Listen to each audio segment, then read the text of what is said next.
Today I want to talk to you about why I need your help and a decision that I've made in my personal life. It's nothing drastic, don't worry. It's a challenge I set myself, but it's a temperature still pretty fresh at 12 degrees. It's a Sunday morning, and Sunday is when I talk about personal life, personal development, personal education. So today I've made a decision, and I'm kind of using you guys as a accountability platform, so hold me accountable for this. If I don't announce it, it's easy to kind of shirk out, whereas if you announce something and publish it, it's very difficult to back out of. So I'm not sure, I've probably mentioned it a couple of times on the vlog, but I was down to run the Virgin London Marathon for the third year running this year. Obviously it was cancelled due to COVID, and this year I was going for a world record attempt, which is a bit of a silly one really, but it's to be the fastest marathon runner dressed as a male ninja. So, fastest male marathon runner dressed as a ninja. There is a world record already for 4 hours and 17 minutes. I think some American guy currently holds it. And I kind of just applied this for a bit of a laugh back in the kind of summer of last year. And as it transpired, it was accepted, my application accepted. And not only that, but I kind of misread the kind of small print. And little did I know, I thought, oh, ninja attire will be pretty easy. It's just like, skins or something. Easy to run. I'll stick some running trainers on. But as a result, the terms and conditions said I had to run in barefoot style running attire with split toes. So kind of ninja shoes, hence I'm wearing these now. And as a result, I thought, I'll just switch over to barefoot running, it'll be easy. But upon research, it was saying that the transition from traditional running footwear to barefoot can take a year or more to kind of make the transition. I thought, now I'll be right. So I cracked on back in December last year, and as a result, we're now into coming back end of August, and I've had 6 calf tears due to the difference in running style with my calf stretching. So the decision I made it's been a tough one, but the London Marathon this year is virtual. It's on the 8th of October. I'm not going to ask for any donations or anything like that because we're in a pandemic and a lot of people in financial hardship. I think it's right to do. I've already covered my donation to Fab Kids, and I've already committed to running for next year, and I'll be increasing my fundraising attempts again, hopefully when things, fingers crossed, are a little bit more back to normality. But so I made a decision that I'm going to try and do my world record attempt on the 4th of October in a virtual setting, because the way it was supposed to pan out, London Marathon, the Guinness World Records are there with lots of adjudicators, and there's people that are every kilometre checking that you're still running in your outfit and you're not cheating or anything like that. Timekeeping is obviously done professionally.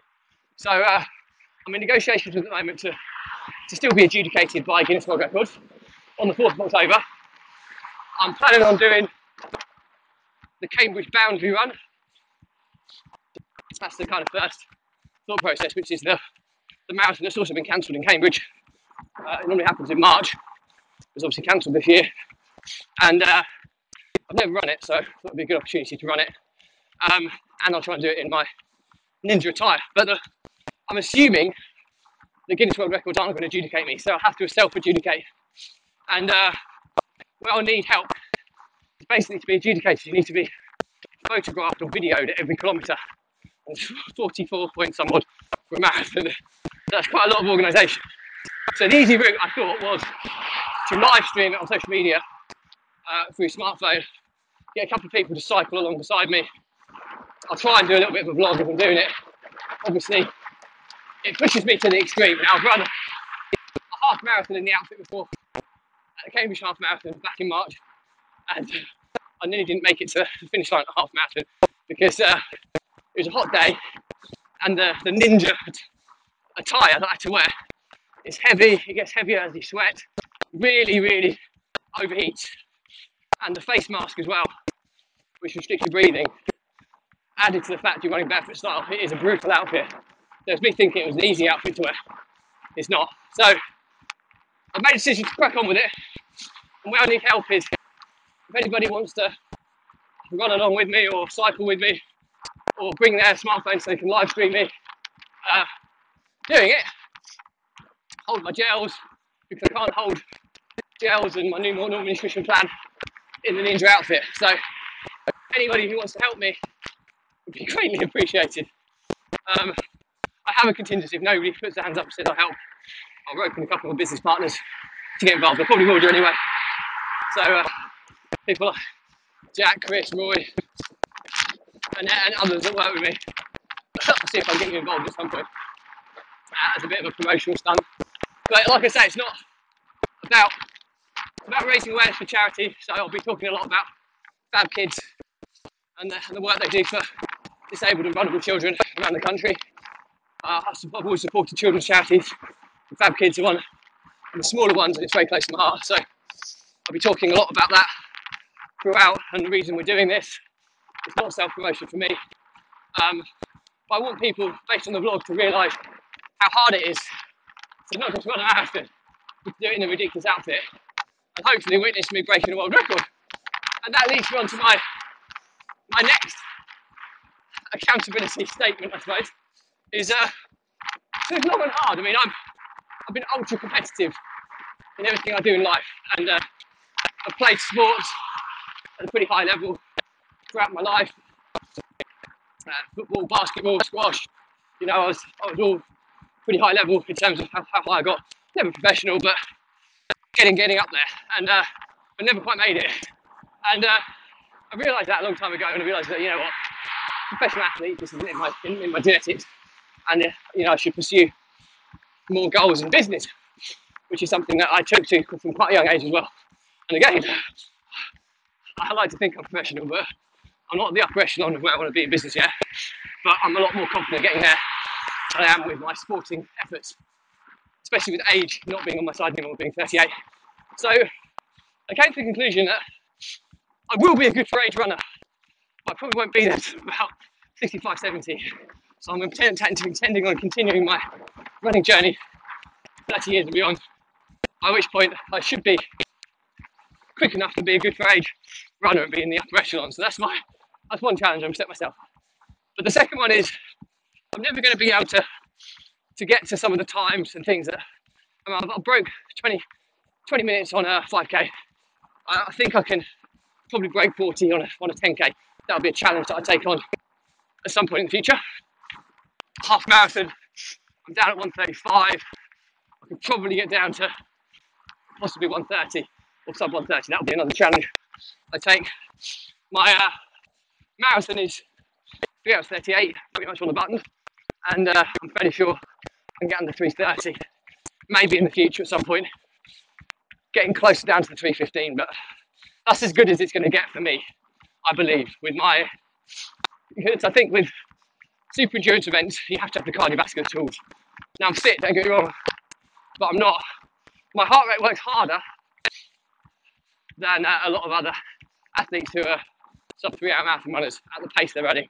And I've worked really hard to get that stronger, but I just don't think I've got the cardiovascular tools to kind of get below that. Now, that doesn't mean I'm not going to try.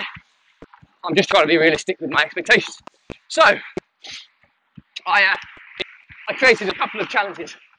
One would be, if I can't, get to the times and the levels I want to in running, let's just try and be able to be paid for running. Hence the blog will start and see what comes of the running blog. Hopefully I'll monetize it in some way in the future. And the second one is I'm not going to be able to beat a lot of these guys' times.